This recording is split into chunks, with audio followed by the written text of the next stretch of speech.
Hello and welcome to another technical takedown the hard way. In today's video we're going to be discussing my experience with Land Rover because I have had a Land Rover before, and it would be good to speak to you guys about what my experience was with the Land Rover.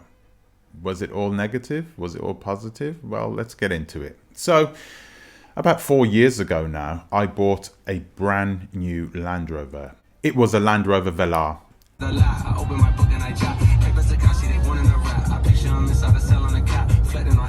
It was beautiful, brand new.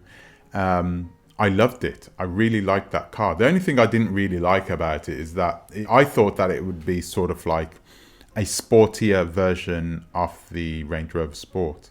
I thought it would be more like a coupe version because I thought that it was going up against the X6s and the Mercedes GLC.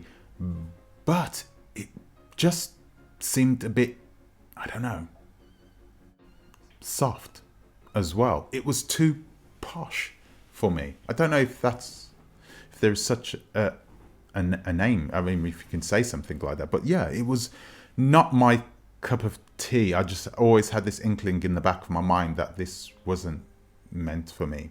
But I had already purchased it. The car looked great. It looked great. It drove amazing. I could have driven hundreds and hundreds of miles in that car, no problem. Well, I did. I drove back and forth from Glasgow to London in the car, no problem. It was such a dream to drive. An amazing car.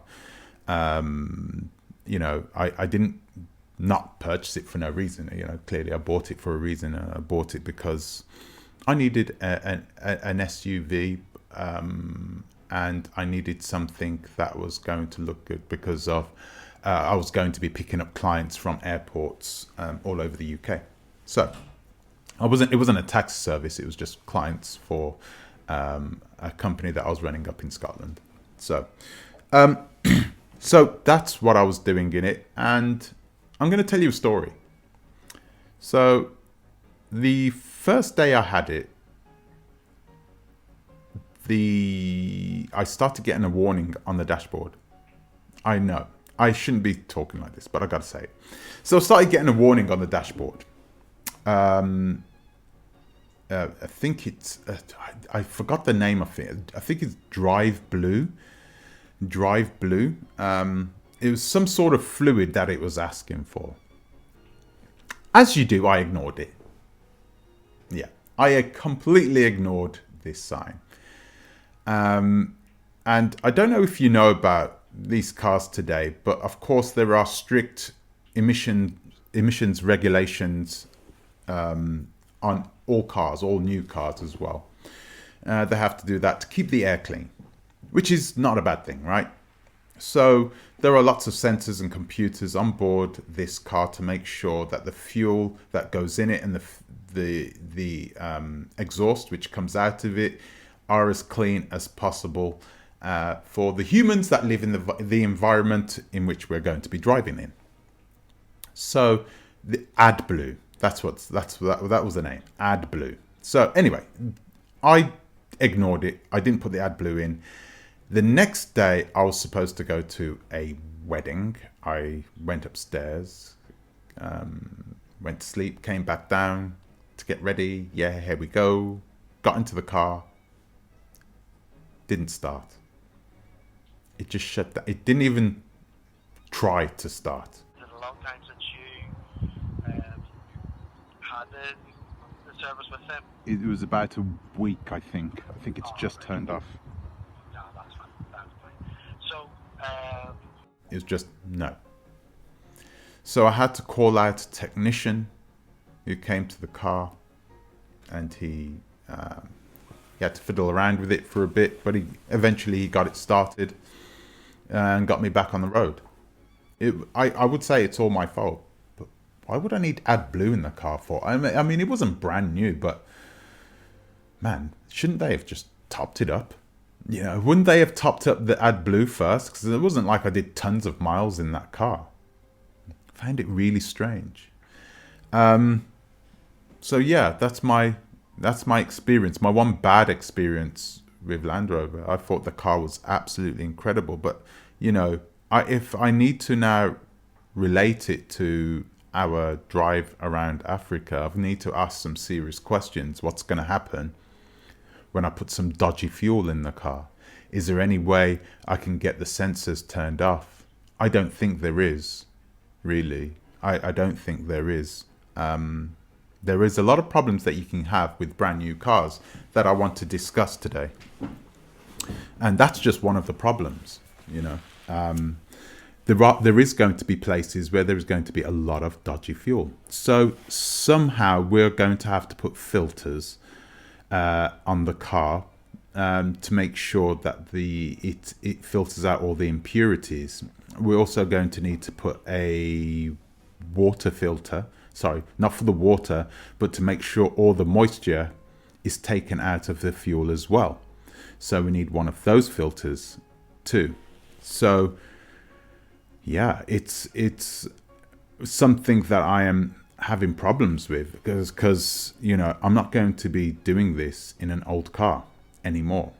I mean, I've made my decision now. I'm not going to do it in an old car. I'm going to be doing it in a new car, regardless. Even if my partner pulls out last minute, I'm going to be doing it in a new car. So that's important for me to make sure I'm able to keep the car running, and when bad things happen, I'm able to switch off computers, turn it on.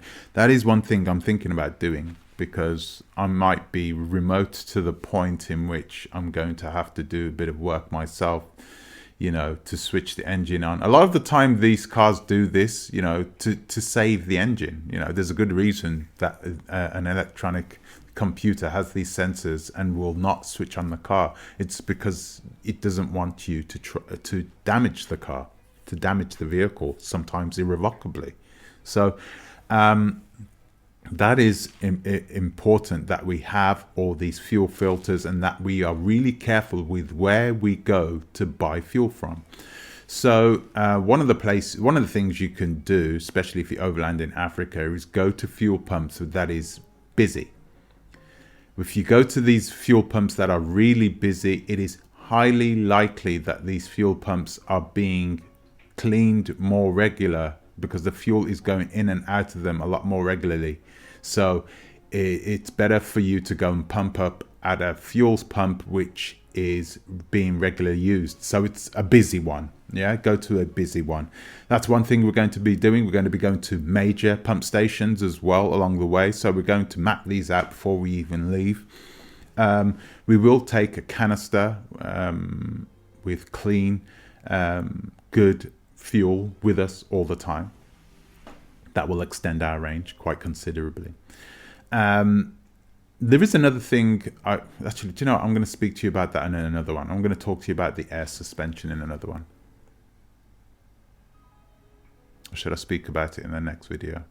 I might speak about it in the next video. We'll see. But anyway, so yeah, that's a biggie that we have to think about. We have to consider. We have to think about this, because the last thing I want are for these electronic gizmos to put me in a position where we can't start the car, we can't get anywhere. That is something that I'm going to speak to whichever car manufacturer we go with. We have to go with them, and we need to tell them exactly what we plan to do with the vehicle. So yeah, that is one thing that I'm hoping they will have an answer for. There isn't going to be AdBlue at every pump station going down to Cape Town.